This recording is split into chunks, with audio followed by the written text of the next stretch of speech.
Mentioning Dragon Ball Super power scaling is like dropping a big-ass grenade in the middle of a nuclear reactor. Lots of shit's gonna blow up, a lot of people are gonna die, and it's gonna make for a fantastic fireworks show before, the nuclear fallout kills even more people and permanently poisons our planet for the next, 1,000 years. But besides that, it's fine. It's not in the least bit controversial. But in all seriousness, there are a lot of videos and a lot of threads and a lot of debates going on the power scaling of Dragon Ball Super, mostly why it doesn't work and people's various attempts to make it work. But I feel like a lot of them either ignore something or they just kind of take it for granted and don't mention it, but I'm going to go with the former. And that is, no one really talks about the scaling in regards to how it hurts the story. It's always explaining why it's bad or trying to piece together these various bits and pieces of contradictory information from both the manga and the anime together sometimes to try and figure out what the fuck is going on here. I'm firmly in the camp who thinks it doesn't work, but I'm not here to explain, to, sound off examples of why it doesn't work and just spend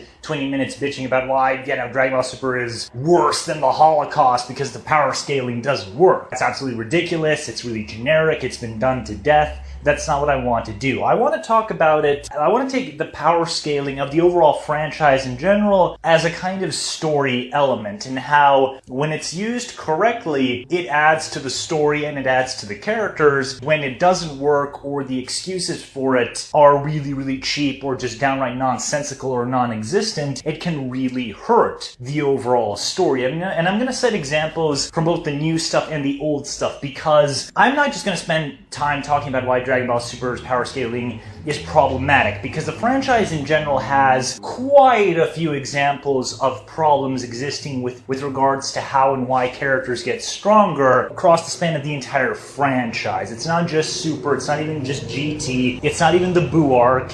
It is kind of a series-wide problem that even the best arcs kind of suffer through, and I want to get through it all together. And I also want to prefix it by saying everything in a story happens because the plot demands it. Now, this is a really obvious thing to say, and you'll probably think I'm a fucking moron for even needing to say it, but everything in a story happens because the plot needs it to. It's the reason why Batman takes the fall for Harvey Dent in The Dark Knight. The story needs him to. It's why the Rebellion gets their asses kicked in Empire Strikes Back. I really hate using that as an example because it's fucking Star Wars, but you get what I mean. Everything in a story happens because the plot needs it to. Whether it's how strong characters get or how weak a character gets, or who a character is going to romance, for what reason, but it is the point, it is kind of the obligation, I will say, of every story to properly explain how and why its necessary components happen the way they happen. Because like I said, everything happens because the plot demands it to, but it's the point of the person crafting the plot and the story that spins out of the plot and the characters in the story to make you forget about that. It's supposed to make you feel like all of this is happening in a natural way that would kind of happen like in real life, and not because some dude decided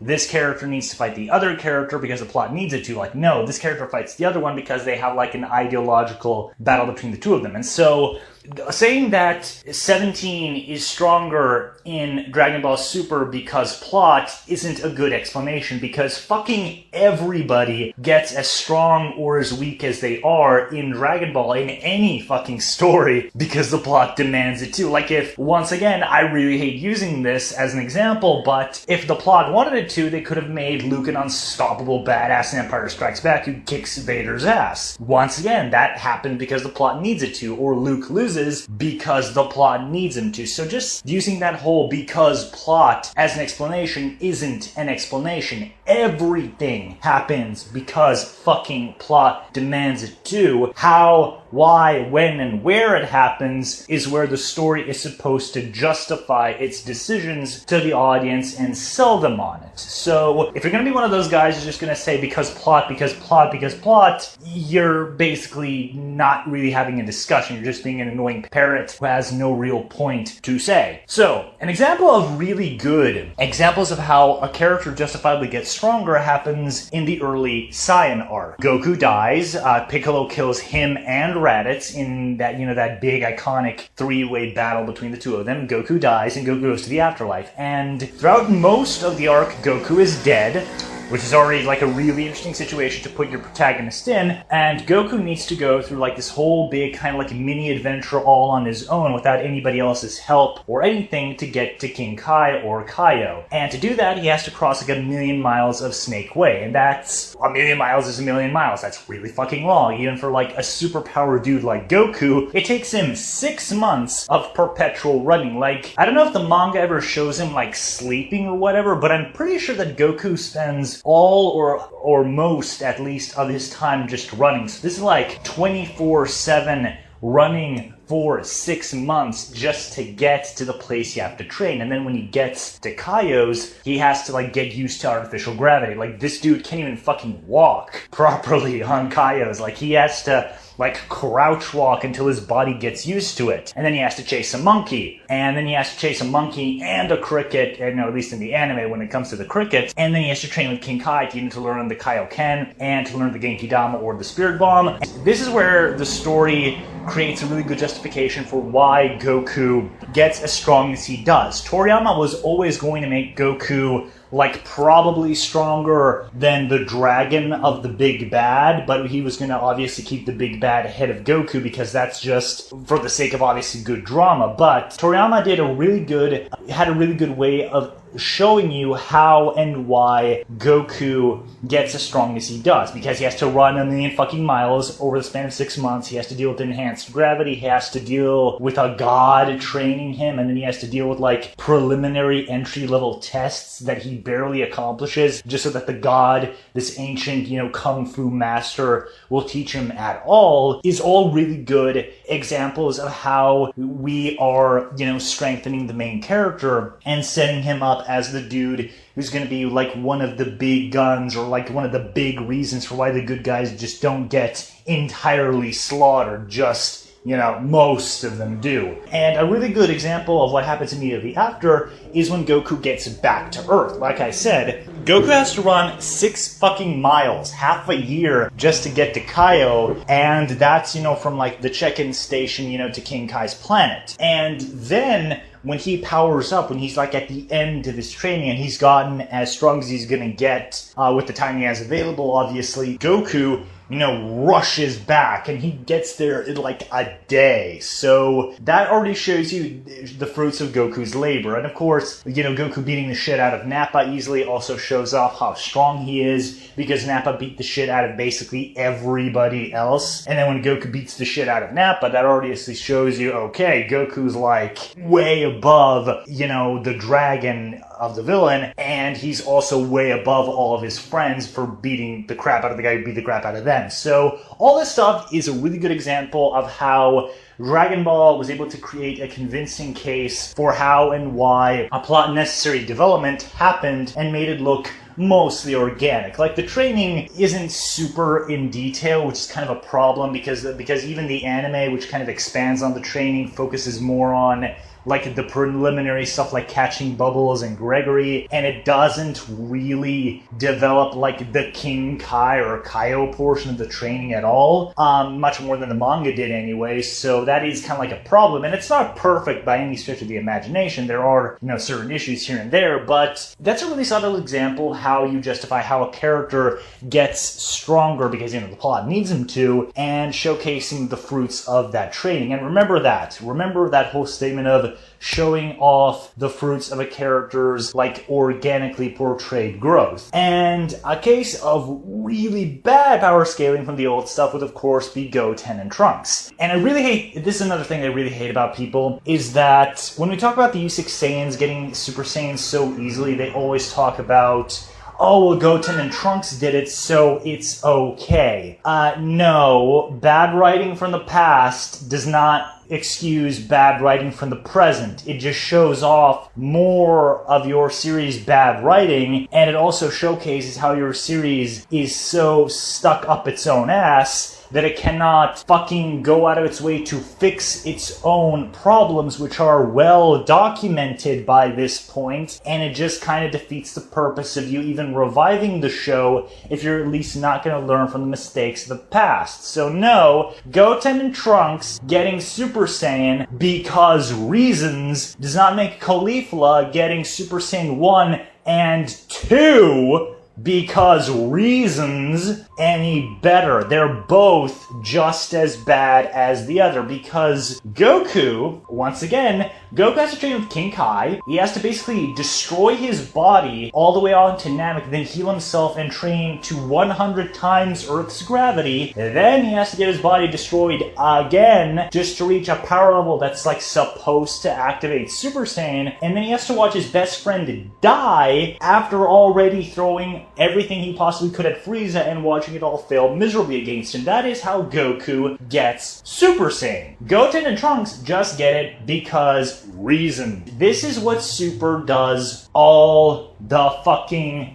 time. It has the main character, or main characters in this case, go through a whole ordeal and power up somewhat, I guess, and then the ancillary characters, the secondary people, they do nondescript bullshit, and they make considerably bigger gains, far less time, with much less effort behind it. Now, before I go on to explain this further, I said that I was going to give good examples of scaling from Super and the old stuff before explaining why Super has a big problem here as a story element. And one good example I want to say is Goku and Vegeta training under Whis. Goku and Vegeta don't just get Super Saiyan Blue because of reasons. These guys have to not just train under Whis, which almost kills them, because there's this whole thing of Whis like putting weights on them, and if they're too slow to escape from like the crumbling path, they're like gonna fall into oblivion and die. They also have to like clean up Beerus'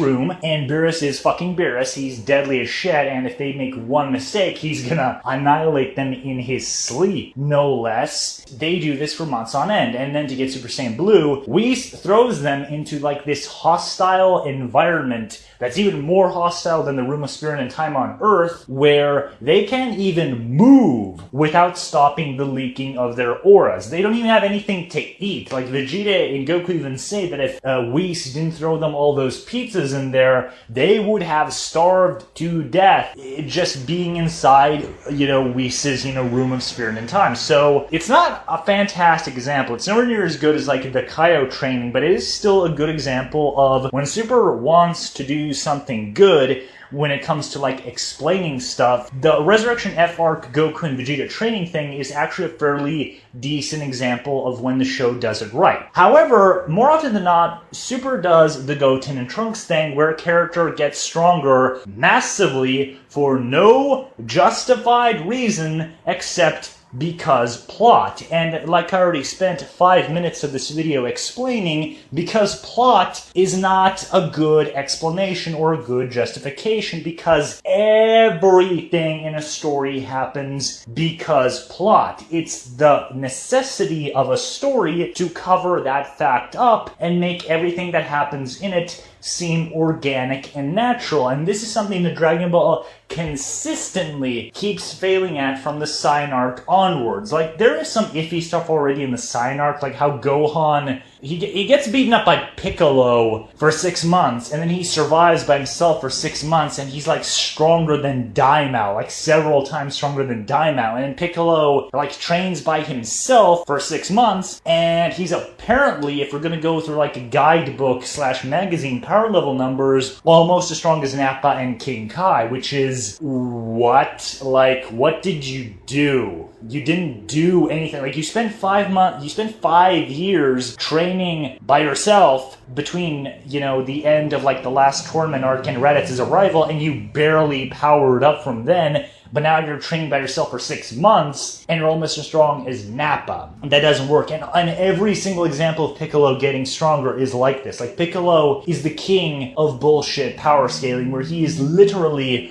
unapologetically, unabashedly gets stronger for no good reason except because plot. And the plot never really tries to even remotely explain how and why this works the way it does. So that's an example of really bad scaling, even in a really, really good arc like the Saiyan one. And everything after that makes progressively less and less sense, where characters literally all are just getting stronger and stronger with flimsier and flimsier explanations. And now it's reached kind of its logical conclusion with Super, where everybody's just getting stronger or weaker at the drop of a dime, with no good rhyme or reason to it. And this is really problematic because with Goku and Vegeta, the show actually, not always and not even particularly well, but at least it does go out of its way to explain how and why Goku and Vegeta get stronger. It does try to cover up the fact that they need to get stronger because of the plot, and it does try to create some kind of a justification for it. Not always. Goku and Vegeta get ridiculous strength gains that contradict information that's provided in Super quite often, but it's still nowhere near as bad as the other characters. But here's where the problem comes in. You have your main characters who have at least some time devoted to the showcase of their training to make their gains seem more reasonable and feel like an organic evolution thing, to mask the fact that it's happening just because plot, because everything happens because plot.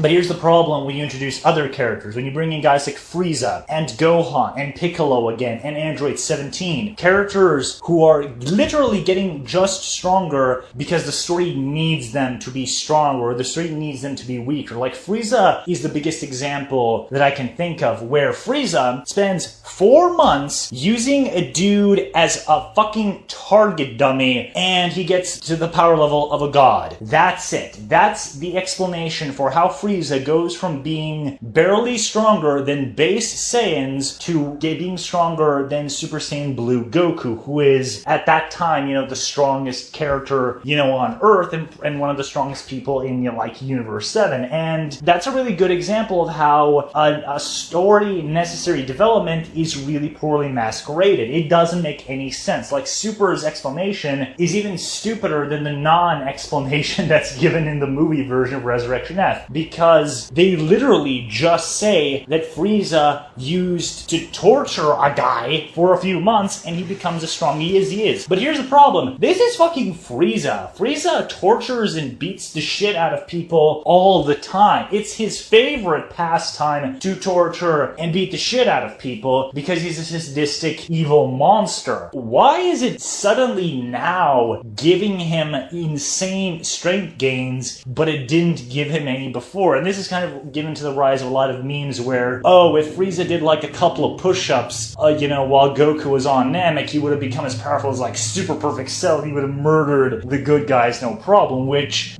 is a really unfortunate, set of circumstances when you just make it seem that easy and effortless. Again, it's supposed to show that Frieza is really stupid for never putting effort into stuff, but look at Gohan. Gohan has an insane amount of potential similar to Frieza, and potential doesn't mean shit unless you have good means to bringing it out. Future Gohan is a really good example. Future Gohan has just as much potential as main continuity Gohan has, but he doesn't have a sparring partner, he doesn't have a gravity machine, he doesn't have the Room of Spirit and Time, he has no means of drawing that potential out, and that's what costs him his life. That's what kills him. And so it's really ridiculous to have Future Gohan suffer because he doesn't have any good strength gains to get stronger, but then Frieza and even Future Trunks and a whole bunch of other characters get stronger having fucking nothing. In fact, let's get to Future Trunks. Future Trunks is really problematic because, like I just said, Future Trunks doesn't have anything to power himself up. He doesn't have a Super Saiyan God, he doesn't have Whis, he doesn't have a gravity machine, he doesn't have the Room of Spirit and Time, and yet from his last appearance in the main timeline where he's the 4th strongest dude ever, he gets strong enough without any good justification for it. He gets as strong as Super Saiyan 2 Goku post-God ritual. That is absolutely ridiculous. ridiculous. That doesn't work. And then there are more examples like this, like Android 17 is the same way, Piccolo is the same way, Gohan is the same way, even like Krillin is kind of the same way. Although to Super's credit, they did actually have a couple episodes where Krillin and like Goku go on a little adventure to try and explain how Krillin gets stronger. So Krillin could actually be one of the few examples that actually kind of works, which is kind of funny if you really think about it. But what is the ultimate problem of all this stuff that I've just spent 20 minutes talking about? Well, the ultimate problem is this. Goku and Vegeta go through a lot of stuff and they really struggle to improve. In fact, the series has gone out of its way to showcase that Goku and Vegeta are going to have to work their asses off to get to Beerus, and the show has emphasized that over and over again. And then you have fuckers like Frieza and Future Trunks and 17 and Gohan and Piccolo, characters who don't have even a tenth of the means Goku and Vegeta do, but in relatively small amounts of time, they get massively more powerful, much faster even, than Goku and Vegeta ever have. Like I already said, Frieza doesn't have any good justifications for it. Android 17 sure as shit doesn't have any. Future Trunks doesn't have any. That hurts your story. And a story that's all about, struggling to improve, struggling to better yourself, that's all about that kind of stuff, that's all about self-improvement and showing off the fruits of that self-improvement. When you have a situation where the guys who are actually shown to struggle are barely improving, but the people who have seemingly done fuck all with a side of jack shit get infinitely more powerful than them, getting much bigger strength gains, getting stronger much faster and much easier than the good guys are, or rather the main characters are. The main characters who are actually portrayed to work at stuff, that kind of fucks with like a core tenet of the series, and that really hurts the story. And it also creates a really big situation where I just kind of don't care, because I know Gohan is just going to get as strong as he is because reasons, or he's going to get massively weaker because reasons. The show isn't either going to give a good justification for it, or if it does, it's going to be something really demonstrably stupid that you might as well not have explained it at all. And all of the characters are going to be like that. Like, it doesn't really matter if right now the show even shows anybody doing anything to earn their place, to earn the strengths that they're attaining, because they've already set up a precedent where we don't care about actually investing you in the characters. We don't care about giving you a good illustration of a story, of making their growth, their struggles seem natural. We're just doing it because plot. We wrote that Gohan is going to randomly fluctuate from being able to murder stomp Zeno to being worthless shit tier to Mr. Satan, because we need him to oscillate in power so wildly, and we're not going to create any kind of natural story in-universe justification for it, because this is Dragon Ball Super. And it really does feel like it breaks one of the core tenets of the show when Goku and Vegeta go out of their way to do all this stuff to get stronger, and then Android 17, who has no mentor, no sparring partner, no gravity machine, no room of spirit and time, no fucking anything, gets as strong as restrained Blue Goku, a Blue Goku who went to the room of spirit and time, trained in the afterlife like crazy for 7 years, trained under Whis, got Super Saiyan God, trained even more with Vegeta for 3 years, and he is almost caught up to by this guy who did none of that stuff just because the story needs it to be. But like I already said, everything in a story happens because plot. It's the purpose, it's the exact purpose and kind of like the obligation of the people telling the story to make it all seem natural and fluid and part of something that naturally happens and connects together. And Super doesn't have that. Super is literally one of the most unapologetically, this happens because we wrote it and because the story needs it to be, shows I've ever seen. Like, I've at least seen some stuff try to keep that kind of illusion of naturalness going on, but Super is just unapologetically because plot. It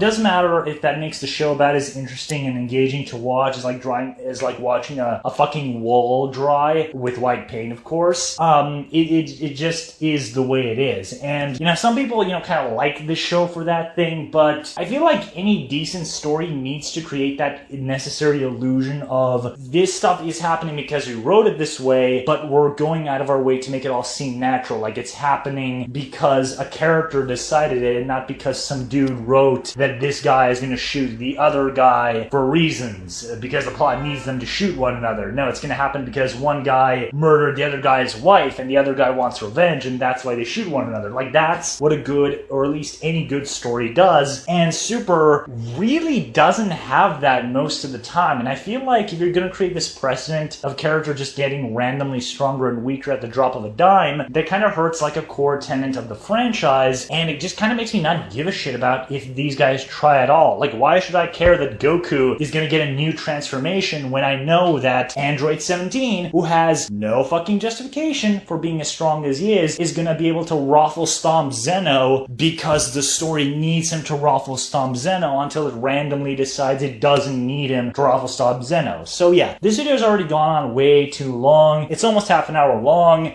That's absurd even by my standards, but I needed to get all this stuff out there. That's the core problem of bad power scaling. And in a fighting show based around self-improvement, reasonable showcases of the fruits of your labor, there has to be good scaling. And Dragon Ball is a much simpler shonen series than most, and because of that simplicity, it's really obvious when the scaling just doesn't work. And I understand why people don't like to talk about this stuff. I understand people who hate power levels, power level lists. I absolutely understand those people. I'm very much against that whole tangent of people who are like, Dragon Ball Super is shit because it contradicted my power level list. Like, I hate those people too. But let's be honest, Piccolo being weaker than fucking Dodoria in the Resurrection F movie is absurdly bullshit. You cannot, even if you're someone who doesn't care about power scaling, look me in the eye and tell me, yeah, that's fine. That totally makes sense. Like, Mr. A Fusion, the guy who doesn't give 1/100th of a